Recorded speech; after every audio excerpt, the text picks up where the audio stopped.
Hello, everyone. I'm James Oviedo. Welcome to ATC Life Builders Podcast. George Orwell wrote the classic novel 1984, and he was quoted as saying, "If thought corrupts language, language can also corrupt thought." Today's reflective theme centers around watch your words. Orwell also was noted for writing some essays that pointed to the importance of making sure that our words were used in such a way that they were authentic, that there was a simplistic economy of use in order for you to take what's in your mind and in your thoughts for him as a novelist and to present it in such a way that was clear, that was concise, that the readers can in turn learn and grow from something, work of art that was created in a genuine way. He was real adamant about that, believed real strongly in the importance of watching your words. And as I think of that, I can't help but relate to how I look at today's celebration that's coming up in next week for another community, the Jewish community, who's celebrating Passover. And in their Passover celebration, they have what's called a Seder, which is an order of service. And in that service, there is a usage of words that they follow for instruction that points to their freedom from when they were enslaved thousands of years ago in Egypt.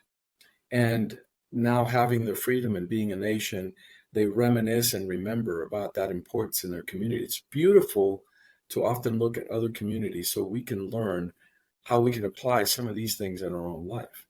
So they've been doing this for thousands of years, as well as organizing and lining up their biblical narrative in the Old Testament, known to them as the Torah, which, interestingly enough, translates to teaching and instruction.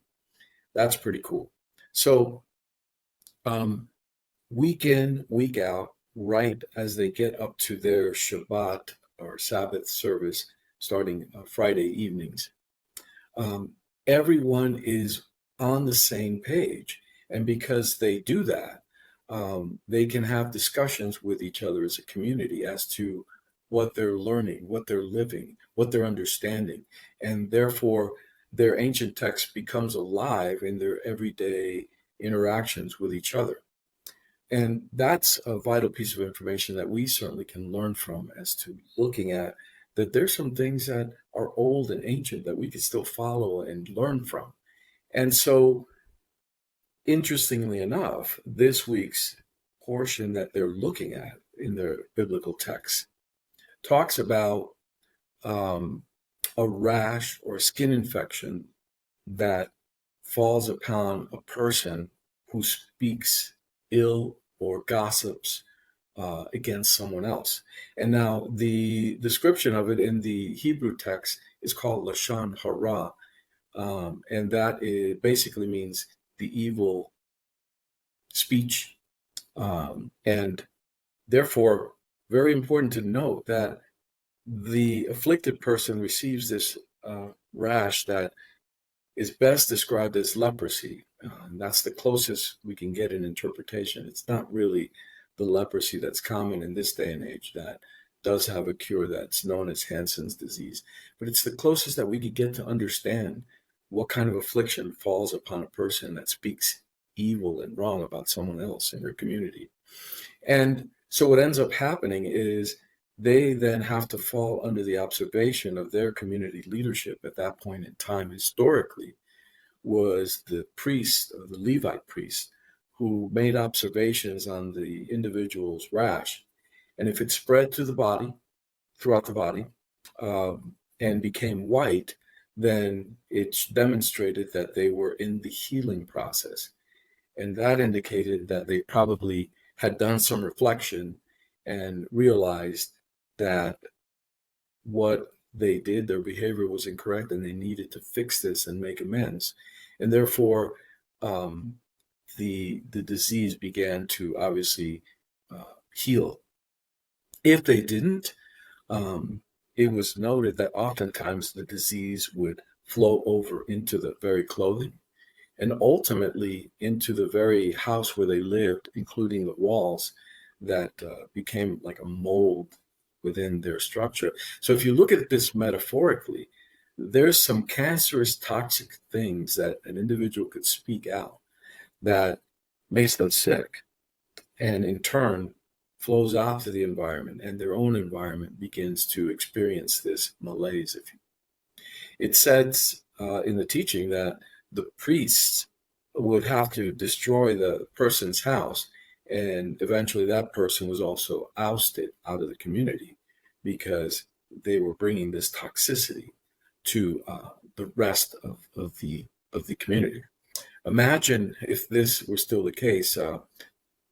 The biblical leprosy doesn't exist anymore, and whether you stand looking at it from a metaphorical perspective or realistic, that's not the point here. The point is words are important, and we need to watch our words.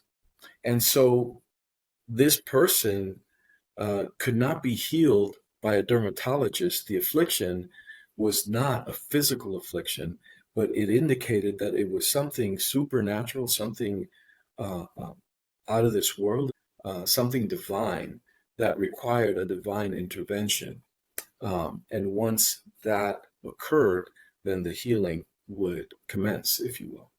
So the individual would seek for the priest to walk them through the process and be able to come back to the community. And again,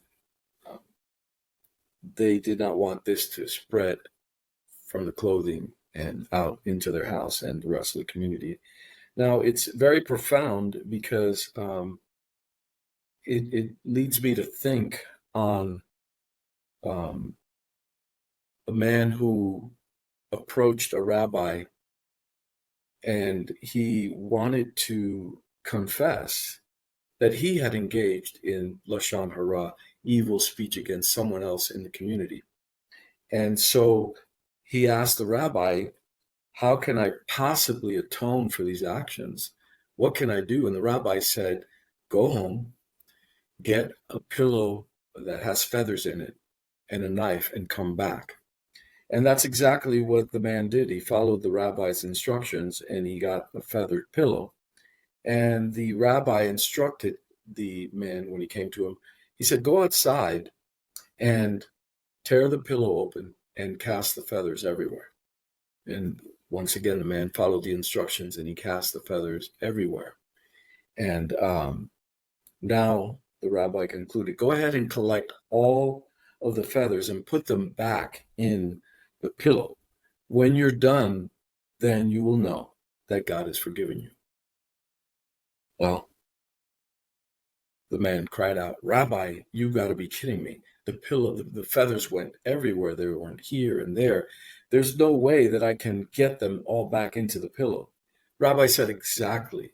That is the nature of one's language. Unlike an object that can be returned to the owner, a word can never be retrieved once it is released from one's mouth. The damage it does is impossible to undo. So we may say something according to what the teaching is there that is true. It doesn't matter. The words that come out that create harm can never be retracted and put back.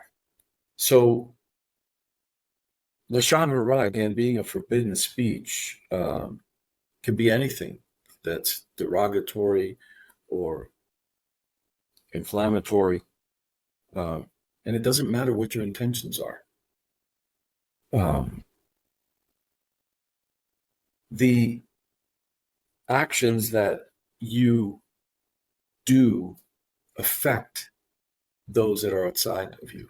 This is why it's so important for us at ATC when we talk about community. We talk about the importance of your working on yourself for the purpose of being a better individual for those around you as well. You're not in this alone. And so when we think about the evil tongue, another thought that comes into mind is that most people speak evil or wrongly about others because there's insecurities in them, and they feel um, better when they're belittling someone else. There's another famous story about two children who were always arguing as brothers. And one of the brothers was shorter, and the other brother was much taller. And in one instance, the father observed that they were wrestling, arguing about something or other. And the smaller brother was able to push his larger, taller brother into this hole that was pretty deep. And as he did so, the other brother, who was much taller in the pit, was now looking up at him, scared what had just occurred. And the smaller brother stood over and said, "Now I am bigger than you." The father, observing this situation, um, went over to the smaller son, pulled the younger brother out, and took a large type chair, stool, and he had the little brother, the shorter brother, stand on this stool, and the other brother was who was taller, was under the stool. Under the stool, was still shorter now because the brother was on top of the stool. And the father asked the shorter brother, "How do you feel now?" He says, "Well, I'm I'm taller than he is." And he says, "Exactly." He says, "If you're going to try to make yourself feel better, elevate yourself without pushing somebody else down." Now, we have to pause and think for a second too. What is all this that we are constantly having to feel like we need to elevate ourselves over other people? Whether we do it ourselves or whether we cause someone to stumble or fall just to make ourselves look good. Horrible, terrible actions in humans. We have such a great propensity to do great things in community, yet we can also do some pretty cruel, ugly, and terrible things.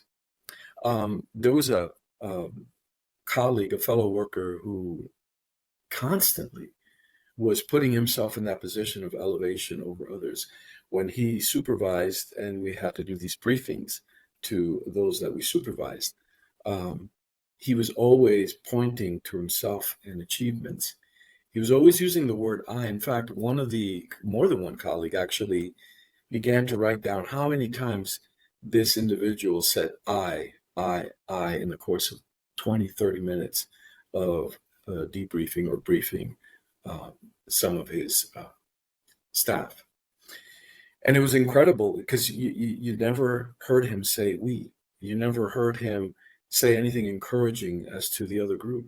Ultimately, he wound up losing his job. And a lot of us would say it had to do a lot with his um, self-aggrandizement and belief that he was much better than everyone else.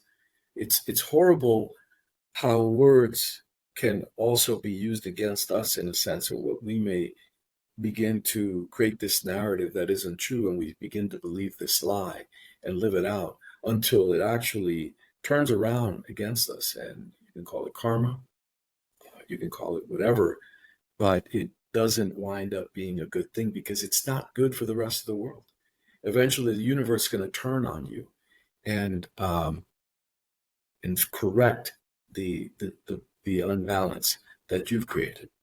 So don't push somebody else down and make yourself look good. Don't put somebody in a hole so you can think yourself bigger than they are. Um,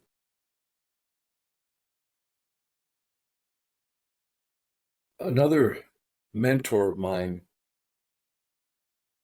once told me that we can place people in three different categories, if you will.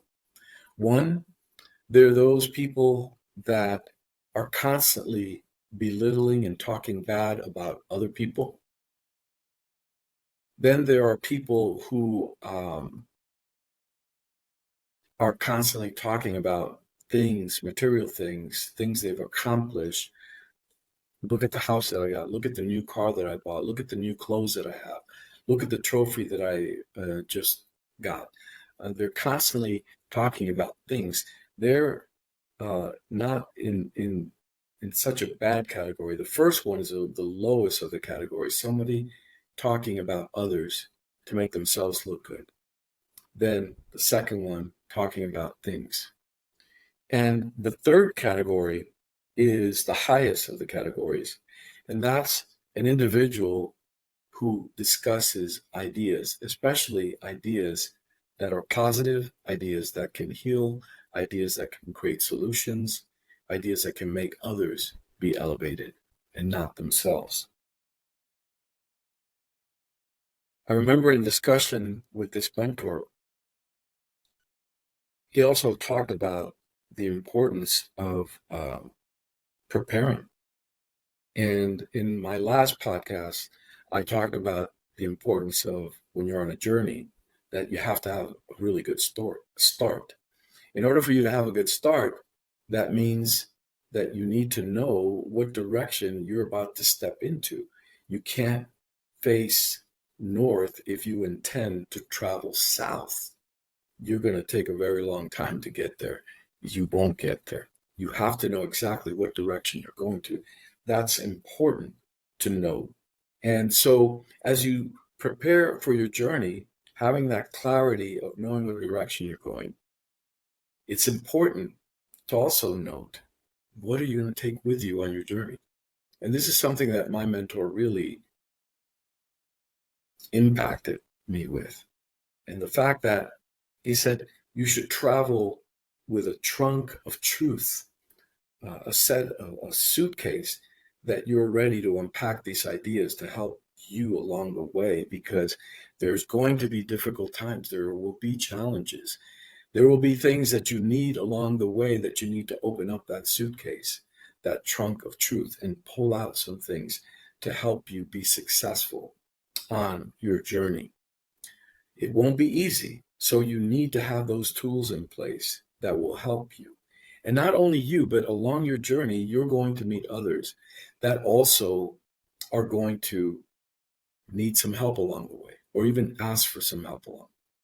Sometimes they may even be the ones that can share some of their truths, their resources that they packed in their journey that maybe you're missing.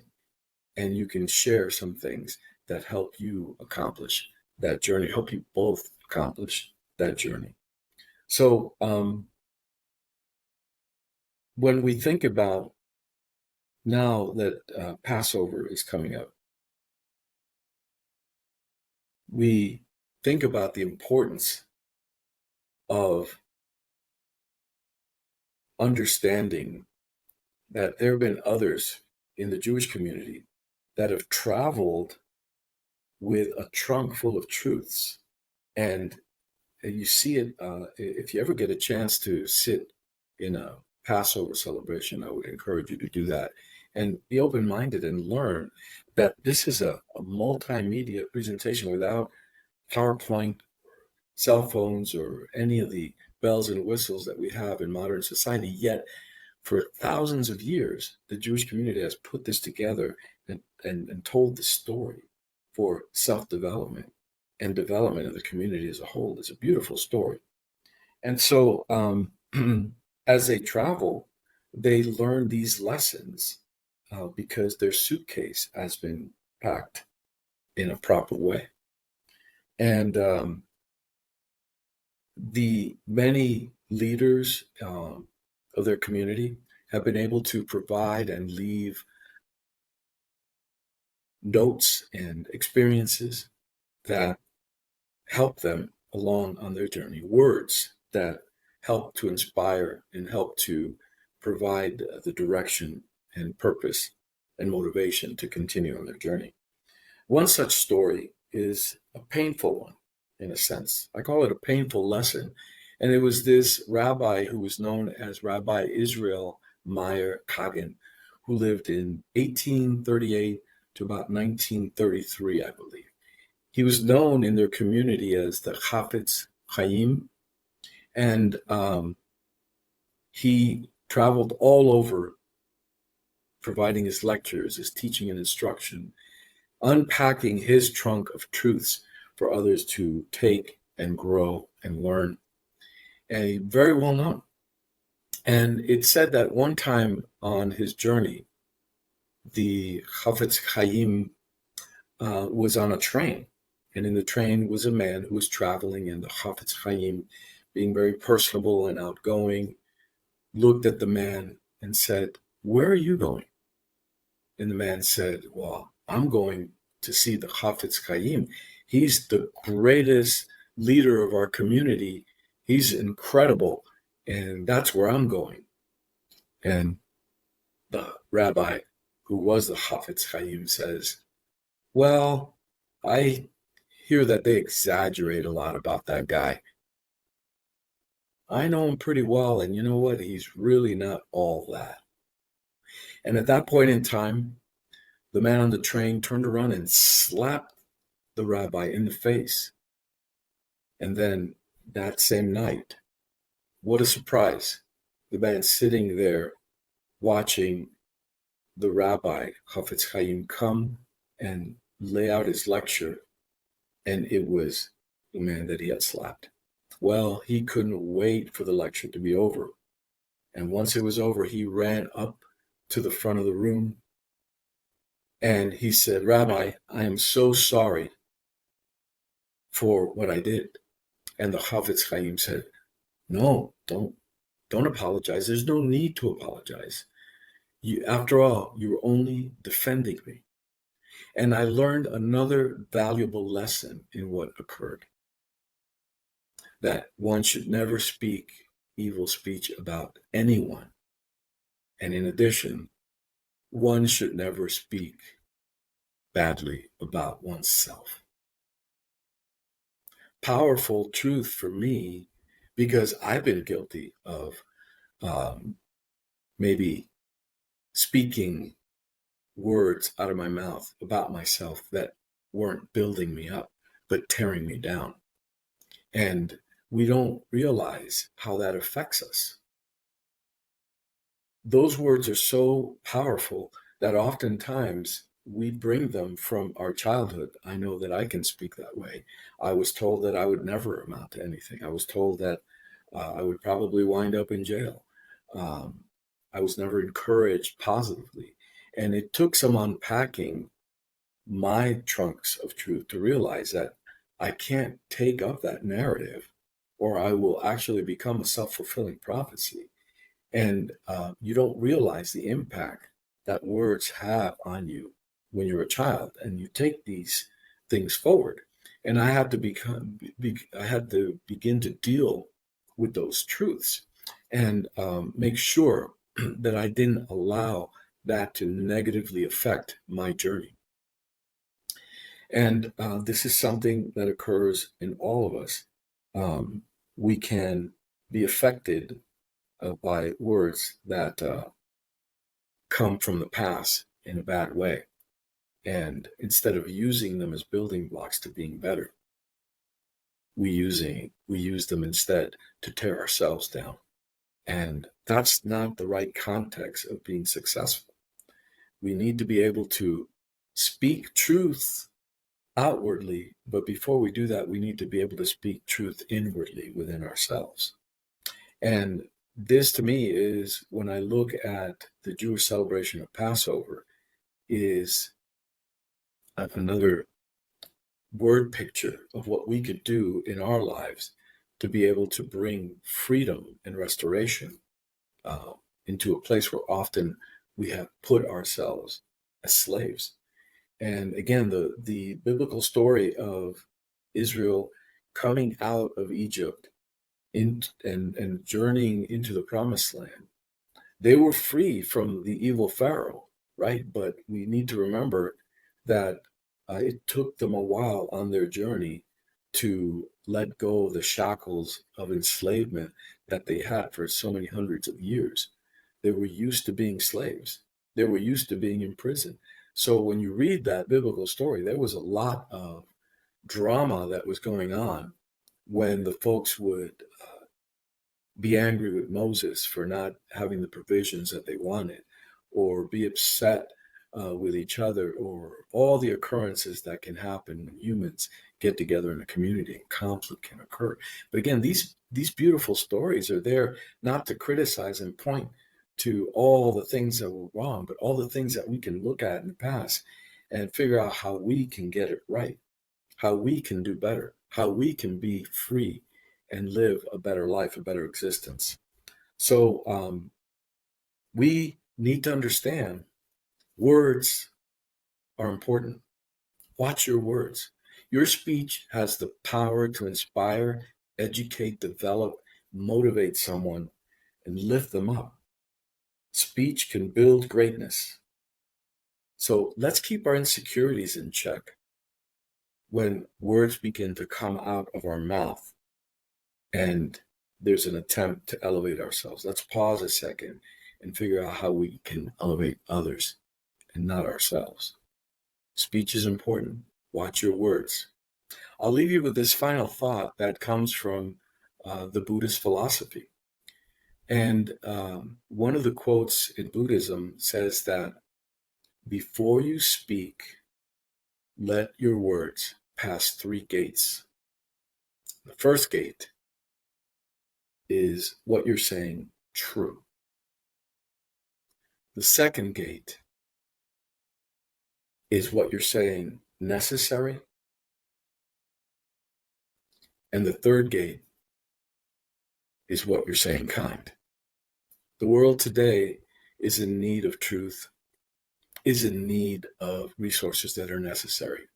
And most importantly, it's certainly in need of kindness, certainly in need of compassion and empathy. And that should start with ourselves. Are you being truthful to when you're reflecting about yourself? And are you saying the necessary things that you need to become a better human being? And most important, sometimes you have to do it with grace and understand that we're not perfect beings, that we're still on that journey and that we're still evolving. So celebrate the things that you've grown into in a better way, but don't let yourself off the hook. Make sure that you deal with the things that you need to get rid of. Along the way, be kind to yourself and be kind to others. I want to thank you for spending this reflective time with us here at ATC Life Builders. For now, just like I always remind us, keep being truthful, keep living, loving, and learning. This is James Oviedo with ATC Life Builders, and I look forward to seeing you next time. Thank you.